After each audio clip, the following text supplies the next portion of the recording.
Hello my Funatics, today I am bringing you my week 1 battle for the GBA. This was against Septile MC, which I definitely think he's one of my hardest opponents, if not my hardest opponent. Just in terms of, I know he's an incredible player. I've always had him pegged as one of the best players in this league because of his versatility. He's great at all of the Smogon tiers and adapts and makes some really good teams. And he's good at making teams and also playing the game. So I knew he was a very, very threatening player, and I had to bring my A game. His team has some specific threats that I was scared of. He drafted really well. The things that I was most scared of on his team was his first pick, which was Aegislash. Aegislash is scary to any team. It's very, very hard to take down and very, very powerful. The issues that it causes is I don't really like running choiced items against an Aegislash, because if you're locked into a move that doesn't hit Aegislash, it can come in and get up a sub and then do some massive damage to my team. None of my walls particularly like taking hits from the Aegislash, so it's a big scary threat. Ignore the fireworks in the background. It's Bonfire Night soon, so that will be cool. So yeah, Aegislash is bad. Also, I wanted coverage on pretty much as many Pokemon as possible so that it didn't get up those subs. So automatically, just the threat of Aegislash is making me adapt my team building and really put pressure on me to think about it at the very least. The other Pokemon that are scary, Latios, because it outspeeds almost my whole draft apart from Alakazam. Alakazam really isn't a good matchup against George because he has so much priority, so Magic Guard Sash is not really going to help out. So it's going to outspeed my whole team really, and as I said, I don't really want to scarf too much because Aegislash is an issue and I don't want to lock myself into too many things. And then the other thing is defensive Arcanine. I really have very little to hit this thing. It is so spooky. I did calcs beforehand and I knew that it was going to be really hard to take down, so I had to bring a powerful special attacker to hit it. Obviously Mega Gardevoir is very scary, but my walls can actually take that on relatively well because of their typings and their stats. So I thought the Mega Gardevoir, though it's very threatening, I thought it would hopefully be manageable. So I'll explain what I brought. I'm just looking at George's team. What he brought surprised me because he didn't have the Aegislash, and that threw me off a bit. I wasn't expecting to see T-Tar either because I have a lot of things to hit that, so I really wasn't. And also it brings the sand, and the sand doesn't benefit his team that much. So I was surprised to see that, to be honest. Also the Lucario, I thought he'd bring other things. I thought he'd be bringing Aegislash, so I thought that would be his steel type. But yeah, it was just stuff that I wasn't expecting, which threw me off a little bit. So my team, what I brought was a specially defensive Deoxys-Defense so that it can take on the Mega Gardevoir a bit better. It's got the rocks, which are going to be absolutely vital because I need them to wear down the Arcanine, and just his team in general, but mainly for the Arcanine. I need the rocks up. It's a nice set and it takes on a number of pokes well. The next Pokemon was Infernape that matched up pretty nicely to his team. I went for a mixed E-Belt set, and it's because it hits a lot of things. Fire was good against his team generally. I've got the close combat for his T-Tar. I've got the Vacuum Wave for Crawdaunt, which he had on his team, and even after a DD, I would be able to outspeed and almost OHKO with the Vacuum Wave. I think after one Life Orb hit, it would kill with the Vacuum Wave, so that was good. My next Pokemon was a defensive Sylveon. This thing is just a very good Pokemon. I decided to put Wish Protect, Hyper Voice, and Baton Pass on it so that I could hopefully keep some offensive pressure. The issue with George's team is all of his Mons, even the defensive ones, have a lot of offensive presence, and my attackers are generally quite frail. They can't switch into anything, so I wanted that initiative with the slow Baton Pass to get into my more frail sweepers, or not sweepers, but more frail offensive ones to keep pressure on. So that's why I decided to put Baton Pass on the Sylveon. My next Pokemon was Roserade. Now this was important because I had the Technician Hidden Power Ground that would hit not only Aegislash but also Arcanine. It has a chance to OHKO defensive Arcanine just because Roserade is that freaking powerful. I also put Sleep Powder on it for a bit of utility. I brought Mega-Pinsir that matches up really well against George's team. Mega-Pinsir is a big threat to George. The issue is the fucking defensive Arcanine. I'm just so scared of that thing, and I really don't have that much to do against it. If George plays well, the Arcanine just completely stops me. But yeah, Pinsir really can't. I've got the Earthquake on it, but it will not be doing much damage unless I get set up, but I doubt he'll let me do that. So Pinsir is good though. Pinsir is very good, and if I can get the damage, if I can keep the rocks up and pressure the Arcanine, then it will do things. My final Pokemon was the Donphan, which I felt necessary. I need something to remove hazards for Mega-Pinsir, but I also needed... I couldn't use a defog basically because I wanted my own rocks, as I've been saying. It was also nice to have another bulky Pokemon on the team, and yeah, having some knockoff and powerful Earthquakes for the Arcanine, because I'm max attack adamant with the Assault Vest, so hopefully the Earthquakes will be doing some damage to the Arcanine. Anyways, we are going to get into this. I want to just preface this by saying this did not go well at all. The plan was to pressure the Arcanine with all the hazards and things, and then bash his team a bit with the Infernape and the Pinsir, because they do manage to hit quite hard. So that was the plan, but this does not go to plan at all. In fact, this was probably as bad as it can get. Almost as bad as it can get. And it was really, really frustrating. For the first week, I didn't want this to happen. I didn't want it to go like this. I play badly. George played really well, and I don't want to take that away from him. George played really well throughout this match, and I'm going to keep saying that because he did very well. So I'm going to lead with my Deoxys. I know that rocks are a priority, so I played badly, and I tried to get them up straight away, and that was not the right thing. I know that he's got a defogger, and I just go for rocks, as he can hit me with the crunch with his T-Tar. I was kind of expecting him to maybe want to trade rocks or something, but no, he does just go straight for the crunch. I could have had the superpower there, which I thought, yeah, I didn't think he would lead with T-Tar basically, because I thought he would see my Infernape, which is normally a good lead, and he wouldn't want to lead with it. But he does, he gets massive damage off, and that is almost irreparable because there's not much that I can recover on with my Deoxys. Everything else speeds apart from the T-Tar, which obviously is doing more damage than I'll be able to recover. So I switch out into Donphan, which is a pretty safe switch here. He predicts my Sylveon and goes for the Stone Edge, but Donphan can take that. It was good because even if he went for rocks, I could rapid spin them straight away. Now, predicting him to switch out, I go straight for the knockoff as George goes into the Manaphy, and it takes the rocks damage, it takes the knockoff damage, I get rid of its lefties, which is nice, and it's going to take Sandstorm damage. I make a misplay right here. Manaphy is a big threat. It gets Tail Glow, it can also set up a sub, and I'm an AV Donphan. I can take any one hit without a boost. I already know he's not Specs or anything, so I should have stayed in and Earthquaked. The likelihood that he would go for sub or Tail Glow was way too high. I make a bad switch into Roserade, and that was a prediction that I really should have made, I feel. I really should have made that prediction. With the Sandstorm and an Earthquake, I was pretty sure that an Ice Shard would... even if Earthquake didn't do the job, I was pretty sure Ice Shard would stand a chance. So what this culminates in is me sacking my Deoxys, which is my Stealth Rocker, and that means he can get a defog off. As soon as he gets a defog off, my Stealth Rocks are gone, and that is huge. That is huge. So those first series of plays really did not work out for me. So now I bring in my Infernape. I can't mess around with this threat. I need to go for the close combat, which is the only way that it will kill the Manaphy. As he brings in the Latios, and this is it. So he takes the rocks damage. I go for the close combat. And interestingly enough, looking at that damage, it means that he's HP invested for sure. I don't know if he's defensive, specially defensive, or if he's just HP with max speed or max special attack. I don't want to risk him having speed, outspeeding me, and go for a Psyshock, which would still kill even if he wasn't invested in special attack. So I'm going to switch out into my Sylveon here, and I just want to go... I go into my Sylveon, and he's able to go for a T-Wave, which I wasn't really expecting. I was more expecting maybe the defog straight away because he really wants to get it off. And now I'm predicting him to switch out because obviously I'm a Sylveon and I have the Hyper Voice, and it will do a lot of damage. It most likely would KO unless he's specially defensive.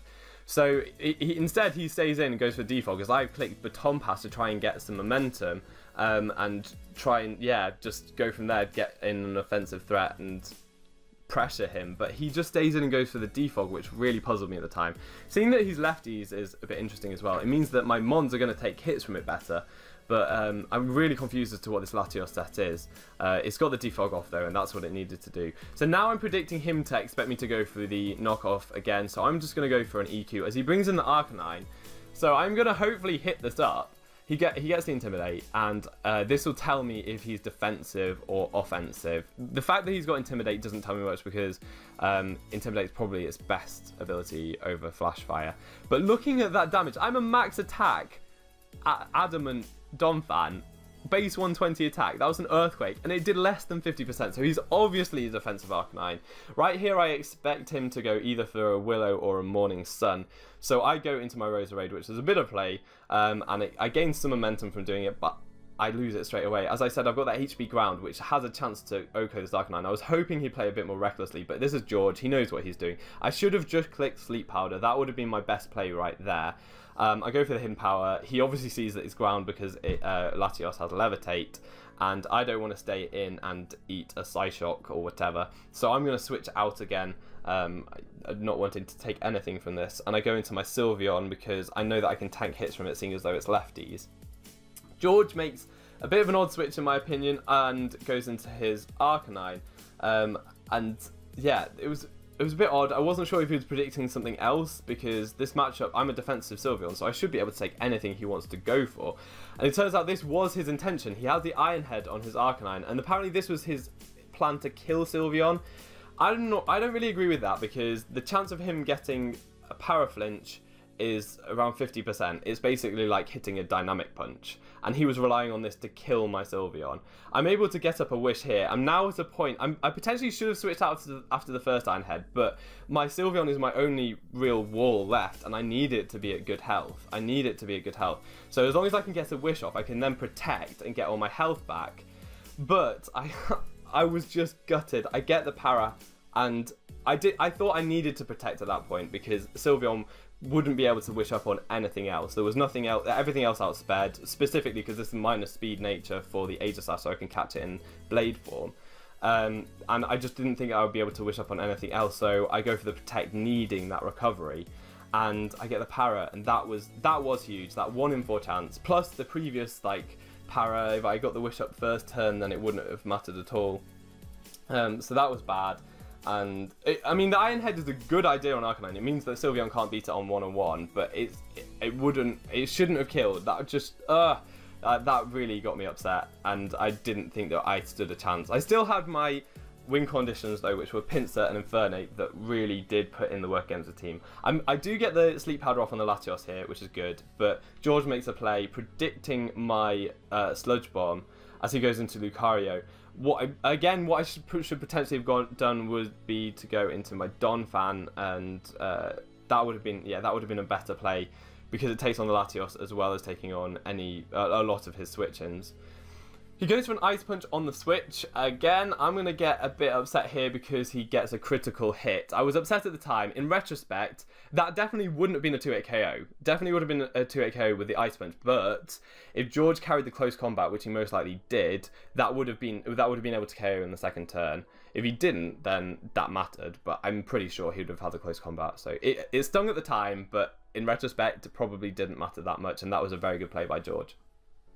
Now I'm going to switch out my I switch in my Infernape to threaten him out, switch out and go into my Rose again, as I'm guessing he's going to go into his Arcanine, but he goes into his Latios. This isn't an awful matchup. I should be able to do some decent damage with the Sludge Bomb, so that's exactly what I'm going to go for. I'm going to go for a Sludge Bomb and see how much it does, and it does a lot less than I was expecting. This is very blatantly especially defensive Latios, which caught me by surprise. The set worked very well against me just because of the threat factor.